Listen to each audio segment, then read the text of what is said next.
Hello, everyone, and welcome to the fall 2020 season of our podcast series, Sustaining Sustainability. I am your host, CB Bhattacharya, and I serve as the director of the Center for Sustainable Business at the University of Pittsburgh. I'm really excited to say that for our kickoff, I'm joined by Lisa Osborne Ross, the Chief Operating Officer of Edelman US and President of Edelman Washington, D.C. Edelman is a global communications and consultancy firm with 6,000 people in more than 60 offices worldwide. We've invited Lisa to join us this week to discuss the growing importance of brand trust during the current COVID-19 and racial justice crises, and how companies can leverage brand trust as part of their sustainability strategy. Lisa, welcome to the show. Thank you, CB. I have been looking forward to this all week, and I'm excited to have a conversation with you. And let me start with some expression of gratitude for the work that you do at the University of Pittsburgh. I've long been a fan of the institution, and your interest and your emphasis on sustainability, because I think it's one of the most important things that we can do to express, maintain, and really advance our humanity. So congratulations to you for doing what you do, and I'm appreciative to be your guest. Thank you so much. That's very kind. So Lisa, every year Edelman publishes a report called the Trust Barometer. Could you begin by explaining to our listeners what this report is and what is its utility for companies? We have a fundamental belief at Edelman that everything is a relationship. You and I have established a relationship as we have gotten to know each other. You have a relationship with your students. I have a relationship with my clients. And all relationships are rooted in trust.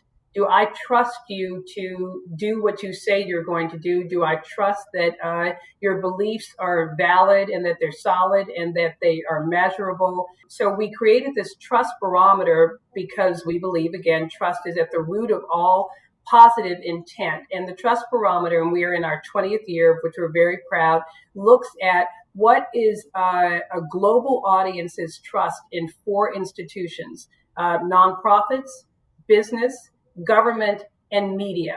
And it's been fascinating to sort of watch the cycles of the world over the past 20 years and the trends that we were starting to see. This year, we had a really interesting and I think sad and disappointing, if not disheartening, reaction to those 4 institutions. And in general, media was regarded as not being trustworthy, and some question about competency. So it's trust and competency. Nonprofits were viewed as being trustworthy, but not sure about competency. Government was viewed as being neither competent or trustworthy, and business was viewed as being highly competent with some trust deficit. So when the year began and when COVID hit, I thought to myself, actually, there's a chance for all 4 of those institutions to have a redo, because none of them showed up in a positive way in terms of people trusting and believing that they were simultaneously trusting and competent to do the right thing. And then I thought when COVID hit, everybody has a chance to show their value and show that they can be competent in the areas where they're supposed to and simultaneously be trustworthy in the areas where they're supposed to be. So what are some of the primary drivers of brand trust? Has this changed during COVID-19? Have some drivers been amplified and some been muted, for example?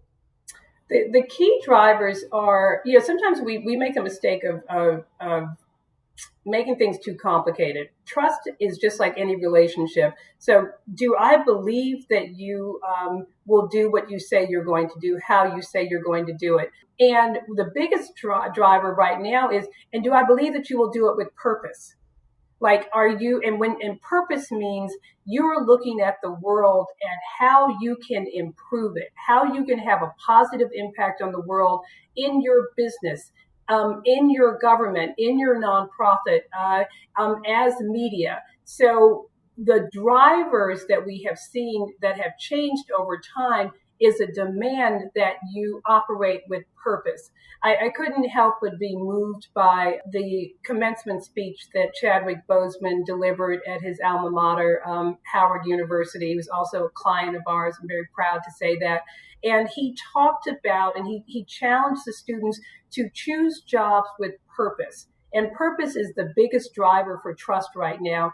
Do you have a purpose? Are you clear in your purpose? And are you willing and able to deliver on purpose, which is what is the positive impact of whatever you're doing can have on societal need? And I think what we also are seeing now is and this is COVID related. This is the shift that we've seen in COVID, that what we're saying to brands is that the expectation is that you lead and that you serve for a solve. So any decision that you're making, it should not be about selling right now. It should be about solving, or it should be in service to something else. And those companies and brands that have excelled in this COVID environment, and what I call sort of the twin towers of, this year has been challenging. Initially it was COVID, and then we have what I call the international recognition of systemic racism, particularly in the U.S. with the murder of George Floyd and the reaction to it. And now the third leg of that, initially for me it was a tower, and now it's a three-legged stool, is this election season, which is obviously showing itself in toxicity. But the way that any of these entities can come out of all of this feeling good is, have you led? Because that's what all of the research, all the Trust Barometer, all of the data came back and said there is an expectation that organizations will lead. And because business was the only one that was viewed to be truly competent and somewhat trustworthy, we expect business to lead, came out of the first Trust Barometer. Then when we did research on COVID, we expect business and government to work together and to lead. And as we've done our most recent research on what is the expectation of brands and business in this conversation about racial equity, it is leadership. Businesses are expected to do something, not just say something, get beyond the statement, but to do something. So how can a brand or a company, so how can a company that's lost brand trust due to the extenuating circumstances surrounding us overcome these challenges and rebuild it? I think there's probably four major steps. One, you have to look inside and know yourself. Like, what does your brand stand for? And is the way your brand is exhibiting itself externally, is it reflective of your beliefs internally? Two, for all of these things, are you serving? This is the way to regain brand trust if you have lost it, is, are you serving? There's a lot of societal ill right now. And regardless of your industry, are you doing something that is helping to solve a problem or helping to serve people?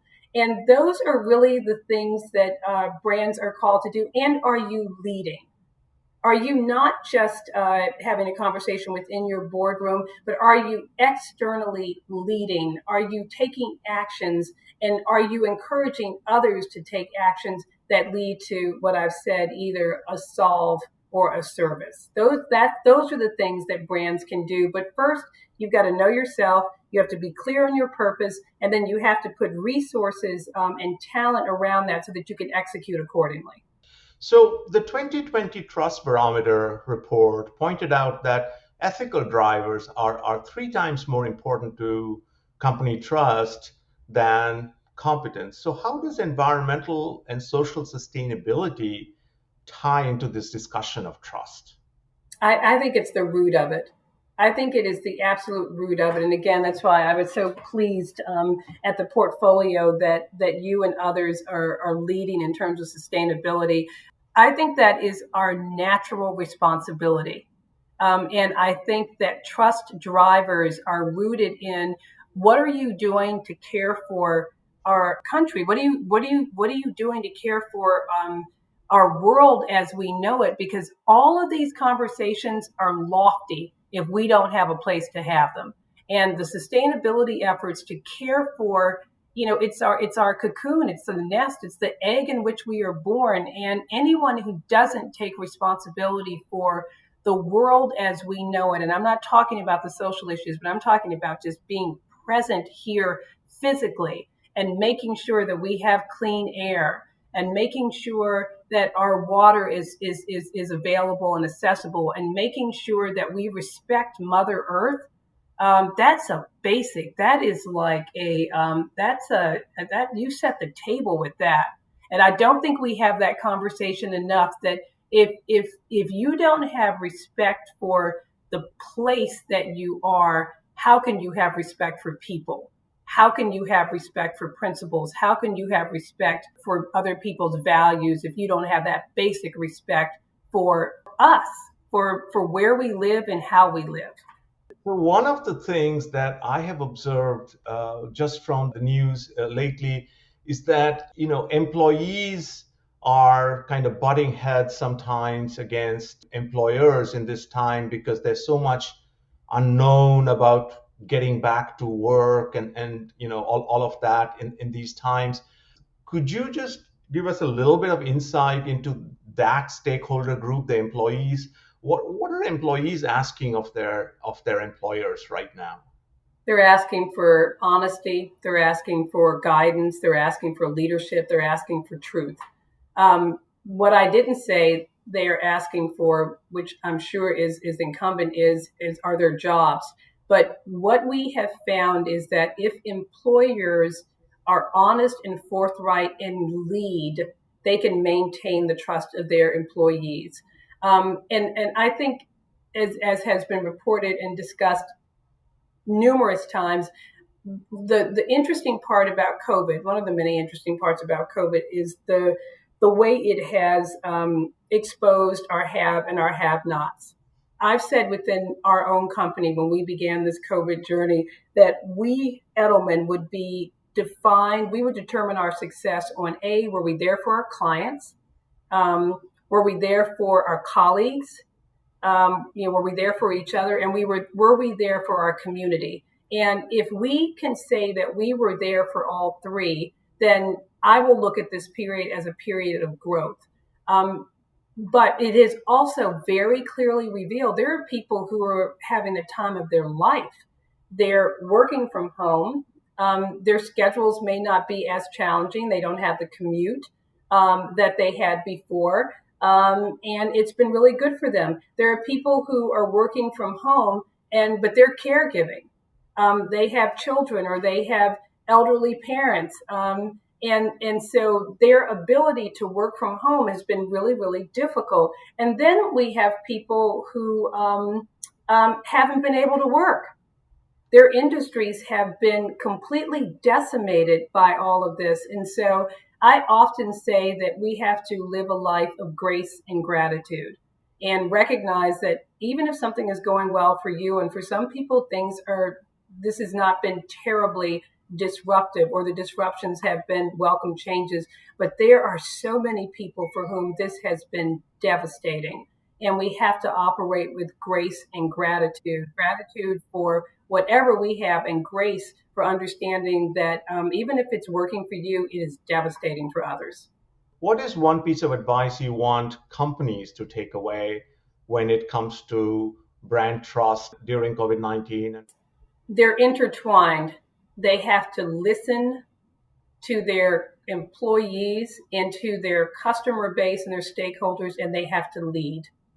That is, and you can't lead without listening. So the one word answer to employers during this difficult time is lead, but no one person can lead if they are not a good listener. And finally, then, what call to action would you make to our other listeners? I mean, what can individuals do, regardless of their profession, to hold companies accountable to their values? Know your power. Very simply, know your power. If you are a student at a university, I represent many universities, and the students have a remarkable amount of power, and they should know their power and they should use it appropriately. Employees have a remarkable amount of power. employers can't serve or solve if they don't have the employees to do it. Customers, oh my God, customers have so much power right now. We have in some of our data that 67% say that they will buy or boycott a brand or a corporation if they don't trust them. And so, where we're saying to employers, I'm asking you to lead. For everyone else, it is know your power and use it. We are at a time of which we have not seen in perhaps my lifetime. We talk about this election being consequential. I think this election is consequential. But in this short period of time, we have experienced what generations have experienced over a generation. 1918 with the first pandemic, 1923 with economic instability and depression, 1968 with civil unrest. But that's over, 50-year period. We are experiencing all of those things in the past 8 months. And because of that, it is a time for everyone to look around, assess the situation, get involved, speak, use your power. Thank you so much for taking time out of your busy schedule to speak with us today. My pleasure. My pleasure. I hope everyone stays safe and, to the degree possible, sane. Thank you. And this is your host, CB Bhattacharya, saying goodbye for this edition of Sustaining Sustainability. And before I sign off, I do want to say that this podcast is made possible by the help of my colleagues, Leslie Marshall, who's the Associate Director of the Center for Sustainable Business, and Alyssa Martinec, who is the Sustainability Coordinator of the Center for Sustainable Business. I'm your host, CB Bhattacharya. Bye-bye.